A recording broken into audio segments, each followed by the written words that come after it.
In the Abrams case, Vanessa sees Jerry's actions as abruptly stern and overbearing. Vanessa had been asked to sign an NDA in the past, but she had never been pressured as much as she was in May 2013 from Jerry.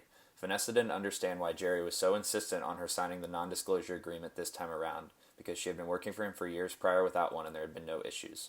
Vanessa felt this was the only leverage she had over Jerry, and she didn't feel a reason to give that up. Jerry sees what's happening as betrayal because he needs Vanessa to sign the agreement to be compliant with corporate, and he doesn't understand why she put such a hard line in the sand asking for compensation in return for her signing the non-disclosure agreement. Jerry feels betrayed that Vanessa would put him in this position with corporate after they've been working together for several years. However, Jerry is viewing his relationship with Vanessa as very transactional and not considering her side of the negotiation and why she is feeling the way she is about signing the non-disclosure agreement. Jerry's not expressing empathy and compassion for Vanessa, his longtime coworker, because he's too caught up with being written up by corporate and what they will do if Vanessa doesn't become compliant with the NDA. Jerry thinks Vanessa is interpreting his actions irrationally because he isn't considering why she doesn't want to sign the NDA. Jerry feels his frustration and fury is well justified and that Vanessa is being difficult by not signing the agreement without compensation. Vanessa perceives her gender as a position of strength when she negotiates her way, utilizing her first career as a therapist to listen well and attentively while negotiating to better understand what the other party really wants, while also getting what she wants out of the particular negotiation. I don't think Vanessa feels gender played much of a factor here, outside of not feeling as valued as she could feel by not receiving much compensation for signing the NDA.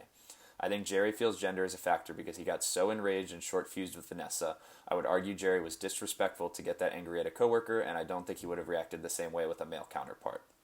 The only way to break out of the impasse, in my opinion, is for Jerry to make Vanessa feel valued because she brings in the majority of the revenue for her office and is clearly an excellent manager who exceeds expectations based off the information that was provided in the case. Vanessa could have approached the negotiation on a more personal level, utilizing her therapy skills like she had done in the past with Jerry, versus a formal written list that kind of came across as demands. Jerry should have approached the negotiation with more compassion for Vanessa's point of view and treated her more like a human versus another average worker. My advice to Vanessa would be to just be herself and negotiate with Jerry like she has in the past, stroking his ego and listening intently to what he has to say. Then after making Jerry feel validated, Vanessa can ask for what she really wants so that he is in a better mood. 3 additional case questions I have are: why did Jerry react so emotionally in response to Vanessa not signing the non-disclosure agreement?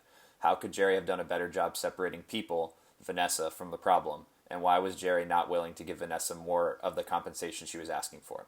These questions are important because understanding Jerry's negative emotions could allow Vanessa to create trust and help separate his irrational emotion from the problem at hand and react more objectively. Vanessa would address Jerry's negative emotions potentially by offering something to him to quell the emotion.